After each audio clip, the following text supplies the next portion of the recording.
Plans for a bipartisan committee to investigate the January 6th insurrection at the Capitol fell apart this week when House Speaker Nancy Pelosi rejected two of the Republicans who were named to that panel, prompting House Minority Leader Kevin McCarthy to pull all of his GOP picks and threaten to launch his own investigation.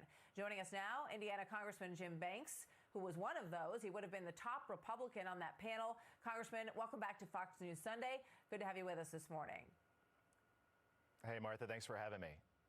So tell me, I know that you had conversations with Representative Benny Thompson about what was going to be the matters at hand, what would be discussed. What do you think blew up this commission last week? What was the motivation? Well, it's more clear than ever that Nancy Pelosi is not interested in an investigation. She's only interested in a narrative. She claimed that the reason that she booted me from the committee was because of antics on the part of Jim Jordan and I. In hindsight, what I realize what she means by that now is that we were prepared to ask questions that no one else has asked and demand answers as to why the Capitol was vulnerable to an attack on January 6th. Why was there a systemic breakdown of security at the Capitol on January 6th? If you're going to investigate January 6th, why not ask those questions? And that's all that this comes down to. She's already predetermined a narrative about Donald Trump, about Republicans. She doesn't want to talk about what happened at the Capitol that day to make sure that something like that never happens again. So you don't think that she has concerns about those issues and how that security breakdown happened? Do you think that she feels it will reflect poorly on her?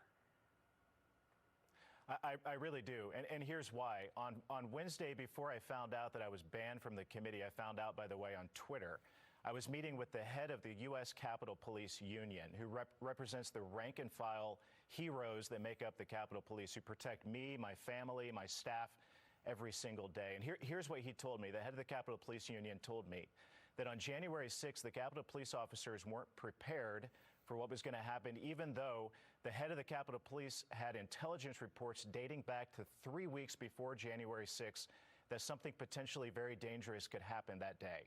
They weren't prepared for it. They weren't trained for it. And maybe most important of all, they weren't equipped for it. They lacked equipment, basic equipment, to take care of something like what should have been expected would occur. And here's the bottom line. Once you go up to the top of the flagpole of who is in charge of the Capitol Police, who the Capitol Police Union chief, they blame the leadership of the Capitol Police. But due to the rules of the United States Capitol, the power structure of the Capitol, Nancy Pelosi, the Speaker of the House, has more control and authority and responsibility over the leadership of the Capitol Police than anyone else in the United States Capitol. So she doesn't want us to ask these questions because at the end of the day, she is ultimately responsible for the breakdown of security at the Capitol that happened on January 6th. So your colleague, and I think you used to have a pretty good relationship, Liz Cheney, came out swinging against you, calling the things that you had said about the commission disgraceful. Here she is. I am absolutely confident that we will have a nonpartisan investigation, that it will look at the facts, that it will go wherever the facts may lead. There are 3 members that the minority leader proposed that the Speaker did not object to. She has objected to 2 members, and the rhetoric around this from the minority leader and from those 2 members has been disgraceful. This must be an investigation that is focused on facts, and the idea that any of this has become politicized is really unworthy of the office that we all hold and unworthy of our republic. So she called some of the things that you said disgraceful with regard to this investigation. What do you say to Liz Cheney?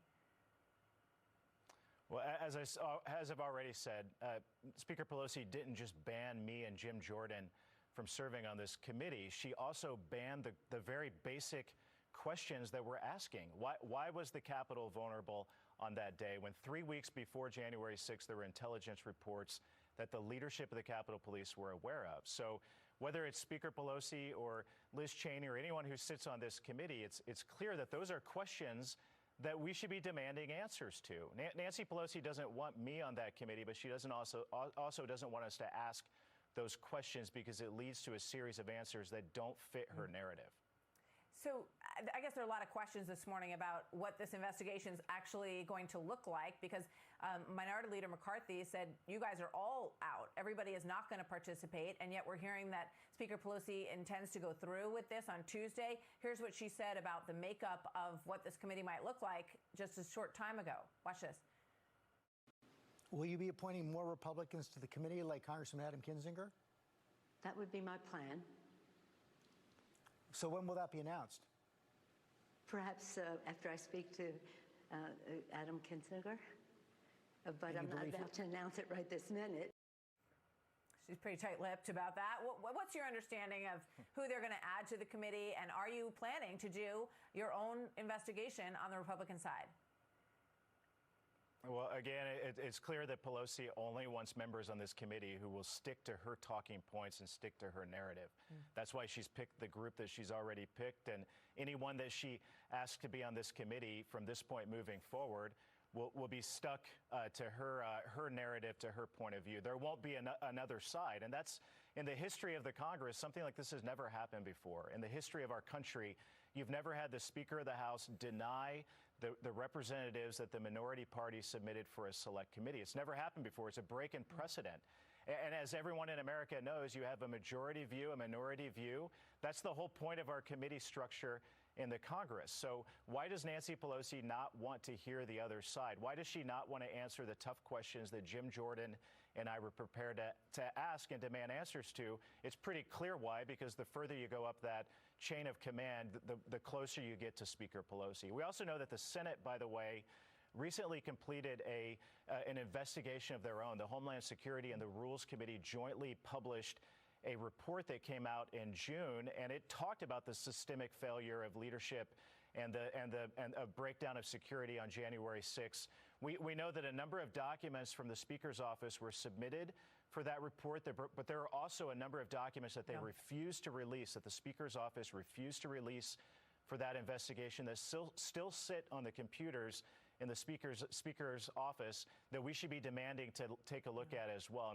And the reason I can only speculate as to why they don't want those documents to be released, because it at the end of the day, it shows that the Speaker was involved in the lack of leadership and the breakdown of security that occurred on January 6th. Congressman Banks, thank you very much. Good to have you with us today. We'll be watching that as it plays out this week. And coming up